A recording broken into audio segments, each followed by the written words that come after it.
Welcome to Anu Learning Videos. Please subscribe and press the bell button for more videos. ಇವತ್ತು ನಾನು ಕರ್ಬೇವಿನ rice ಅಥವಾ ಕರ್ಬೇವಿನ ಚಿತ್ರಾನ್ನ ರೆಸಿಪಿನ ತಿಳಿಸ್ಕೊಡ್ತಾ ಇದ್ದೀನಿ. ಇದನ್ನ ನೀವು ಕರ್ಬೇವಿನ ಮಸಾಲಾ ರೈಸ್ ಅಂತಾನೂ ಕರಿಬೋದು.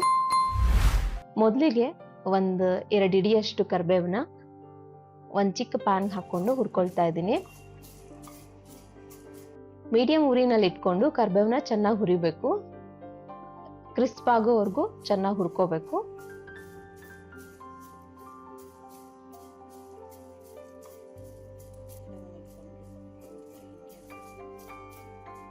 ನಂತರ ಅದನ್ನ ಒಂದು ಪ್ಲೇಟಿಗೆ ಶಿಫ್ಟ್ ಮಾಡಿ ಸ್ವಲ್ಪ ತಣ್ಣಗಾದ್ಮೇಲೆ ಕೈಲೇನೆ ಚೆನ್ನಾಗಿ ಈ ರೀತಿ ಪುಡಿ ಮಾಡ್ಕೋಬೇಕು.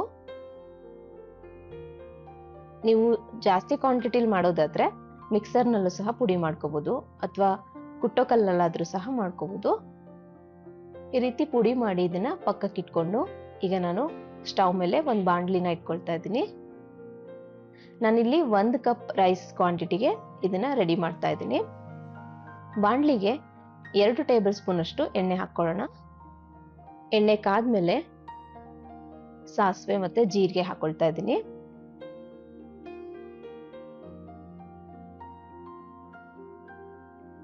ಹಾಗೇನೆ ಒಂದ್ 2-3 ಒಣಮೆಣಸಿನಕಾಯಿ ಸಹ ಹಾಕೊಳ್ತಾ ಇದ್ದೀನಿ. ಇದ್ರ ಜೊತೆಗೇನೆ ಕರ್ಬೇವು ಮತ್ತೆ ಒಂದು ದೊಡ್ಡ ಸೈಜ್ ಈರುಳ್ಳಿನ ಕಟ್ ಮಾಡಿ ಇಟ್ಕೊಂಡು ಅದನ್ನ ಸೇರಿಸ್ತಾ ಇದ್ದೀನಿ. ಈಗ ಇದನ್ನ ಒಂದ್ ಸ್ವಲ್ಪ ಹೊತ್ತು ಚೆನ್ನಾಗಿ ಹುರ್ಕೋಬೇಕು. ಇದರಲ್ಲಿ ನಾನು 1 ಟೀ ಸ್ಪೂನ್ ಅಷ್ಟು ಜಿಂಜರ್ ಗಾರ್ಲಿಕ್ ಪೇಸ್ಟ್ನು ಹಾಕೊಳ್ತಿದ್ದೀನಿ. ಈ ಹಸಿ ವಾಸನೆ ಹೋಗೋವರೆಗೂ ಚೆನ್ನಾಗಿ ಹುರ್ಕೋಬೇಕು.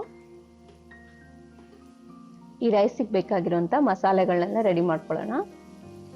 ನಾನೀಗ ಕರ್ಬೇವಿನ ಪುಡಿ ರೆಡಿ ಇದೆಯಲ್ವಾ, ಅದೇ ಪ್ಲೇಟ್ಗೆ 1/4 ಸ್ಪೂನ್ ಅಷ್ಟು ಅರಿಶಿನ, 1 ಸ್ಪೂನ್ ಅಷ್ಟು ಅಚ್ಕಾರದ ಪುಡಿ, ಒಂದು ಸ್ವಲ್ಪ ಧನಿಯಾ ಪುಡಿ, ಹಾಗೇನೆ ಒಂದು ಅರ್ಧ ಸ್ಪೂನ್ ಅಷ್ಟು ಗರಂ ಮಸಾಲನ ಹಾಕೊಳ್ತಾ ಇದ್ದೀನಿ. ಜೊತೆಗೆ ರುಚಿಗೆ ತಕ್ಕಷ್ಟು ಉಪ್ಪನ್ನ ಹಾಕಿ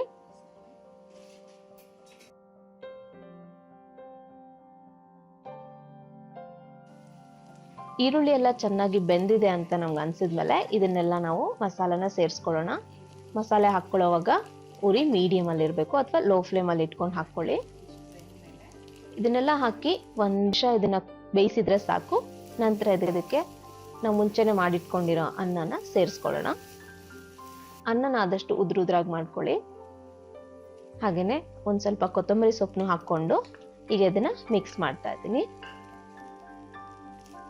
ನಾನು ಆಗ್ಲೇ ಸ್ವಲ್ಪ ಉಪ್ಪನ್ನ ಸೇರಿಸಿದ್ದೆ. ಈಗ ಅನ್ನದ ಮೇಲೆ ಇನ್ನೂ ಸ್ವಲ್ಪ ಉಪ್ಪನ್ನ ಹಾಕೊಂಡು mix ಮಾಡ್ಕೊಳ್ತಿದ್ದೀನಿ.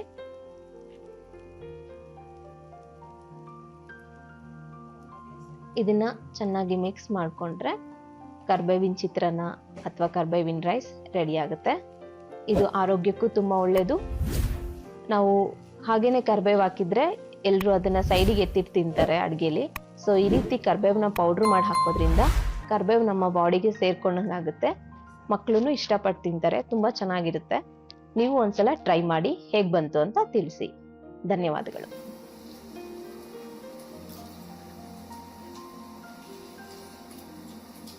Thanks for watching this video. If you like this video, please subscribe to my channel.